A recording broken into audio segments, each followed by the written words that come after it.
আসসালামু আলাইকুম, ওয়েলকাম করছি নতুন আরেকটা ভিডিওতে। এবং সেই সাথে যারা ফেসবুকে দেখছেন তাদেরকে অনুরোধ করবো পেজটি ফলো করবেন, এবং যারা ইউটিউবে দেখছেন তারা চ্যানেলটি সাবস্ক্রাইব করবেন। আর যারা ফেসবুকে আছেন ডিসক্রিপশনে লিঙ্ক দেওয়া থাকবে, ইউটিউব চ্যানেল থেকে ঘুরে আসার জন্য অনুরোধ জানাচ্ছি। সো আজকের ভিডিওটা থাকবে মুস্তাফিজুর রহমানকে ঘিরে।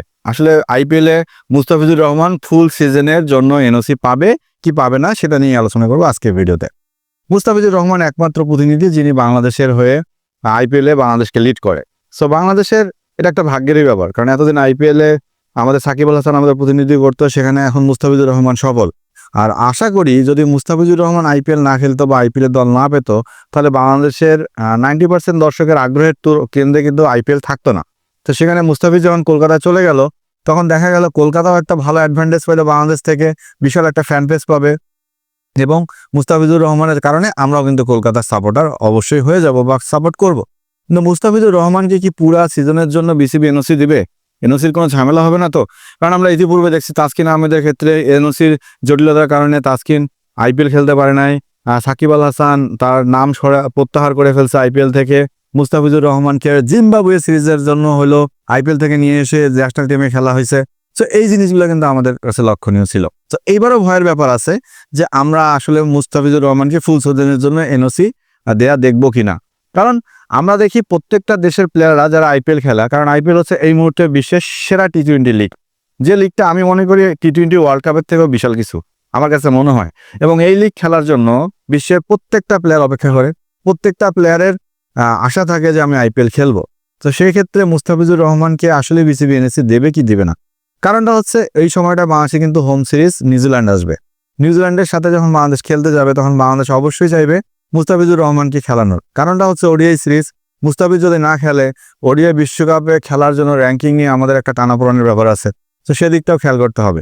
তবে এখন কথা হচ্ছে মুস্তাফিজ যদি ন্যাশনাল টিমে না খেলে মুস্তাফিজের কি বিকল্প নাই? আমি মনে করি এখন যথেষ্ট বিকল্প মুস্তাফিজুর রহমানের আছে। কারণ আমরা যদি দেখি নাহিদ রানা আছে, শরীফুল ইসলাম আছে, বাহাতি পেসার, আমাদের রিপন মন্ডল নতুন একজন পেসার, তিনি উঠতেছে, তাসকিন তো থাকবেই।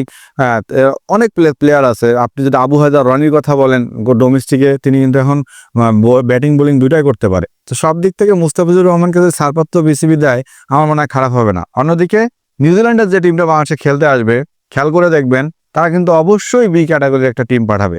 কারণ নিউজিল্যান্ডের যারা এ ক্যাটাগরির প্লেয়ার আছে বা যারা ন্যাশনাল টিমের প্লেয়ার আছে, লাইক আপনার রাসিন রবীন্দ্রের কথা যদি বলি, তারা কিন্তু আইপিএল দল পাইছে, তারা কিন্তু অবশ্যই আইপিএল খেলবে। তো সেখানে তাদের কিন্তু আর নিউজিল্যান্ড ক্রিকেট বোর্ড ডাকবে না যে তোমরা আসো ন্যাশনাল টিমের ট্যুর করো। কিন্তু বাংলাদেশের ক্ষেত্রে কি হয়, জিম্বাবুয়ে যদি আসে তাহলে তাকেও নিয়ে এসে জিম্বাবুয়ে সিরিজটা খেলানো হয়, যেটা যখন মুস্তাফিজ ধোনির সান্নিধ্যে চেন্নাই ছিল, চেন্নাই যখন মুস্তাফিজ সেরা ফর্মে কাটাচ্ছিল, ঠিক সেই সময়টায় দেখা গেছিল যে মুস্তাফিজ কেন জিম্বাবুয়ে সিরিজে খেলানো হয়। তো এই দিকগুলো আসলে আমাদের ঝেড়ে ফেলা দরকার, আমাদের ক্রিকেট বোর্ডেরও ঝেড়ে ফেলা দরকার।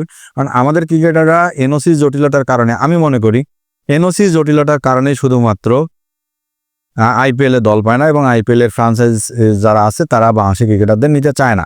হ্যাঁ, অনেক ব্যর্থতা হয়তো আপনারা দেখাবেন, কিন্তু তারপরেও এটাই হচ্ছে প্রধান কারণ, যেটা তাসকিনের ক্ষেত্রে হয় যে এখন তাসকিন দল পায় নাই, এনওসি এটা ওটা গেছে, কিছুদিন পর দেখবেন যে তাসকিনকে নিয়ে আবার শোরগোল উঠে গেছে যে তাসকিন আহমেদ এই দলে যাচ্ছে, ওই দলে যাচ্ছে, এই প্লেয়ার রিপ্লেসমেন্ট হয়ে যাচ্ছে। এসব বুঝে কান দিবেন না।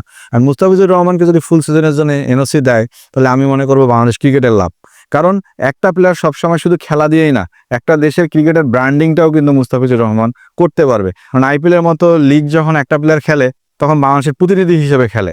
তো সেই সবগুলা দিক যদি আপনি চিন্তা করেন, মুস্তাফিজুর রহমানকে ফুল সিজনের জন্য এনওসি দেওয়া দরকার। এবং আই হোপ মুস্তাফিজুর রহমান যখন বিসিবি থেকে ছাড়পত্র চাইবে, ফুল সিজনের জন্যই ছাড়পত্র চাইবে।